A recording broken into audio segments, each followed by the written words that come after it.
Today we're going to talk about Donald Trump's huge spending plans and why we should still vote for him. Why we should vote for him. First of all, I have to say, I did not know that there was such a 50-cent reformed niche. I didn't realize how much reform folk like the 50 Cent. That show yesterday did far better than any show I've ever done in recent memory. And I just have to say thank you.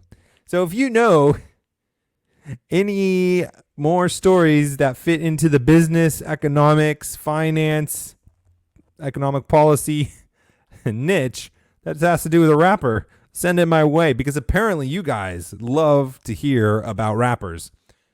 And you know what? I have to be honest, I do too. 50 Cent in the club. That was a classic. So many of you guys commenting and sharing the show, talking about how much you love some of those shows and how often you dance to them and all that good stuff. I love it. It's wonderful. Welcome to How to Build a Tent. My name is Matt Williams. Thank you for listening to the show, sharing the show, the 50 Cent show specifically. We're part of the Fight Laugh Feast Network. Go over to flfnetwork.com. Put an HGBT in the memo field. Get a sweet mug like that behind me. If you're watching, if you're not, I have a mug behind me. You can get it still, even if you're just watching or listening. And you get tons of other benefits. You'll be supporting us to proclaim the Lordship of Jesus in every area of our life. I got my 2021 Fight Laugh Feast conference shirt, The Politics of Sex. That's going to be next year's conference. I cannot wait. It's going to be phenomenal. But go support us as we proclaim the Lordship of Jesus so you can stay on the air, so we can continue to put on great content.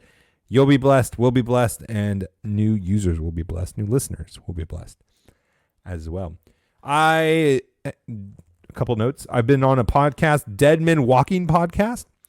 I believe that show was released, or a clip of it was released. I shared it on my How to Build a Tent Facebook page and on my Facebook page for myself, my private one. That's not really private because anyone wants to be my friend. I usually confirm them. I have a few rules, some qualifying rules, but other than that, I'll accept you. I don't know why I feel like I'm kind of having this smooth AD sound. I watched that one today. It was really funny. It was good. You always got to check out AD Robles on YouTube. He puts out shows like 3 times a day or some nonsense like that, or at least he used to. And then also, oh my goodness, guys. I was listening to the Founders Ministry podcast, which I think is called The Sword and the Trowel. Tom Askell, Jared Longshore. They had Vody Bakum on. Man, when those 2 guys or 3 guys get together, good things happen. They really do. And I would love to see more of it. I'm just saying. I would love to say more on that. I would love to see more of those guys getting together and doing some work, doing some great things for the kingdom of God. I love those guys over there. But I was listening to Vody Bakum almost like 2/3 of the way through the podcast. He was talking about how people are calling him. They're calling him and telling him to make a statement against us sweet, lovable Fight Laugh Feast commentaries. Or not commentaries. We're not commentaries. What are we? Commentators. That's the word I was looking for. Oh my goodness. And this guy in Zambia, Africa, who I don't know if he's even met any of us before, is being asked by people to make a statement against us, our Fight Laugh Feast network and conference, which is why I have the conference, 2021 Politics of Sex. And let me tell you something. It was really encouraging to me. I was just thinking about this. And it's such a blessing to be rooted and grounded in the Lord, in the biblical foundation, and finding our confidence in him, finding our assurance in him, and not in man, not in any other thing of this world, but in Christ alone. Because when you find out that there are people trying to go after you and get other people that are allies of yours, that are people that are on the same page as you, that don't even know you, that are off in Africa doing your thing over there, wanting him to make a statement against us, a lot of people could get a little upset about that. They could get a little angry. They could get a little nervous. Well, who's really coming after us? And who's going to be bad-mouthing us, and who's plotting against us? Yeah, I didn't feel that at all. when I was listening to that. I actually got really joyful because that means we're making an impact. And the enemy, whoever you are, and, thankfully Vodi Bakum is a man of principle and didn't do that. He's a great guy. I don't know him personally, but just listening to him and when he's talking and the things he's been through and his resolve and his integrity and all that stuff, you just know he's a great guy without even having to talk to him. But when those things happen, you just get to be joyful, baby.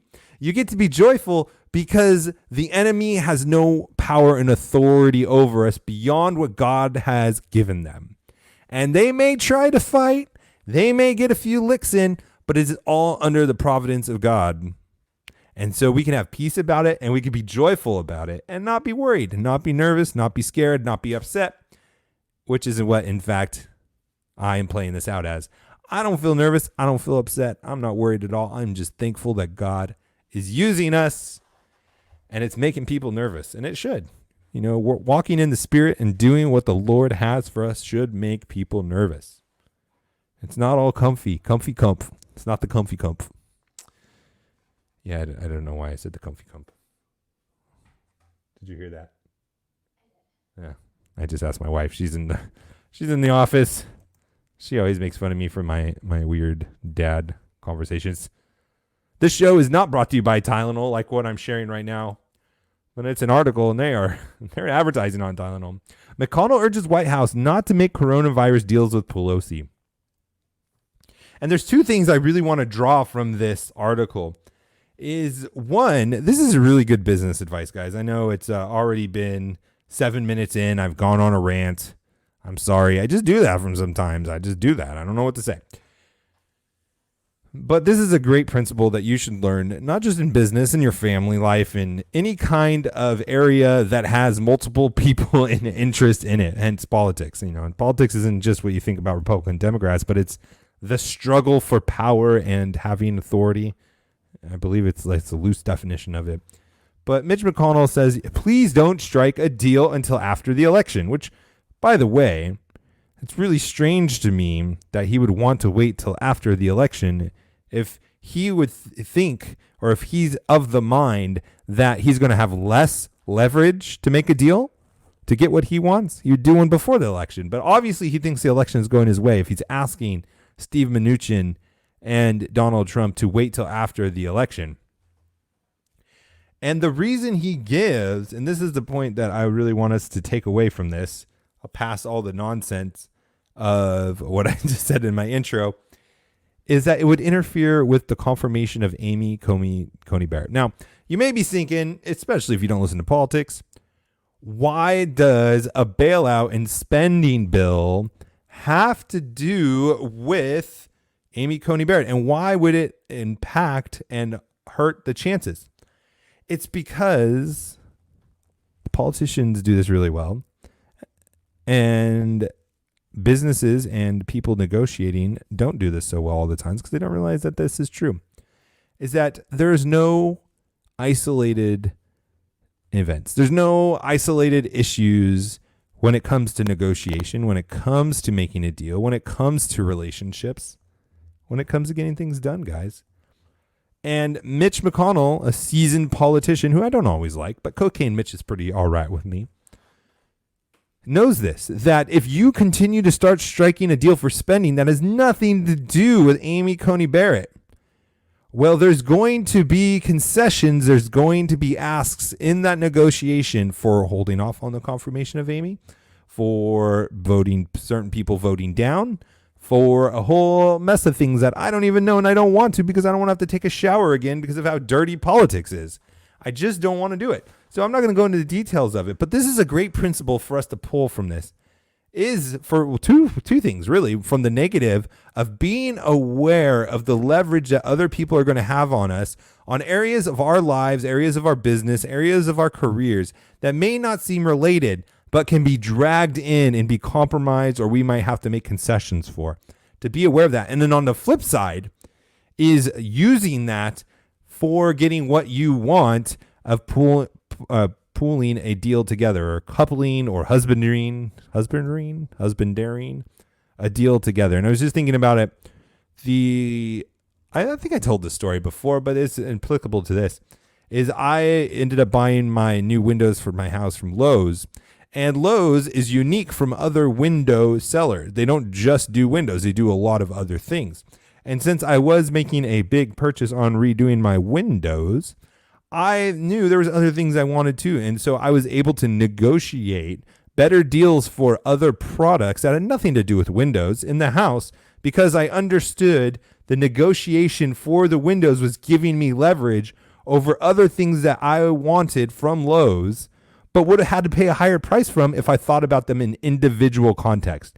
But because in negotiations, there's nothing truly isolated and individual or by itself or siloed, that you can leverage and play negotiations of one thing off to get something else and to be advantageous for yourself.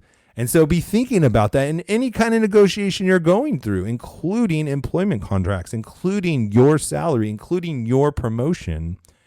You could be using and leveraging multiple different things that traditionally you wouldn't think of, because you don't understand the power of coupling and pulling different things together. So that is the point I wanted to make. And then finally, as we are closing, you might be saying, are you still going to vote for Donald Trump even though... Oh, and in the article, I guess I should say, I stopped sharing it if you're just listening, but I can have this good old memory of mine where I can loosely remember things. I'm being very sarcastic. My memory's pretty terrible. Is Donald Trump is saying, I want to do a bigger deal than the 3 trillion or whatever trillion it was. It doesn't even matter anymore. Trillion. To the government, it doesn't matter. We're still spending out of our minds. He wants to do a bigger deal than Nancy Pelosi. And I wonder if people are going to push back on this and say, well, why are you voting for Trump if he's going to spend like this? Well, there's many reasons why I'm voting for Trump. But in this case, I'm still voting for him irregardless of his poor spending. I mean, he's a populist. He's going to spend to make people happy. That's just what he is. He's not grounded in conservatism. He's probably not grounded in the Bible either. Although I know that they do have Bible studies at the White House, but I also know he has heretics as spiritual advisors. So I'm just going to assume that he does not have a good biblical foundation. But it's a step in the right direction. And our enemies know this, and they've been successful at it. Our enemies know this and have been successful at it. They've done it for over 120 years, starting when Woodrow Wilson. They call themselves this name, progressive, that they're taking small steps progressing to their end goal. And it's worked. Look at the tyranny that we're going through right now. Look at the progressive policies that we have, the spending that we have, where we are in a nation. The progressive strategy worked, which means it can work for conservatives too. We know the strategy works because we see it in our country with progressives. But it also can work the other way around in making us more conservative. And Donald Trump is definitely a step in the right direction. He's not perfect. I don't like most of the things, or not most. I don't like some of the things that he does. I don't like some of the things that he says. I don't like some of his past. I don't like a lot of his past. But he's a step closer to the goal of where I think our country should be than any other politician that has a viable chance of winning. And I'm employing the progressive strategy to progress towards the Constitution. See, the progressives by name are progressing their strategies to progress towards totalitarianism and Marxism. And they're using Marxism to get to that totalitarian state. I want to not use the name. I don't want to be called progressive, but I want to use the strategy of progressives to progress towards the Constitution. And that is why I'm voting for Donald Trump, even though he's threatening to spend more money than even Nancy Pelosi wanted. It's because it's still a step closer than where we are now to where I want to go. And you should vote for Trump too. Just saying. I'll talk to you tomorrow.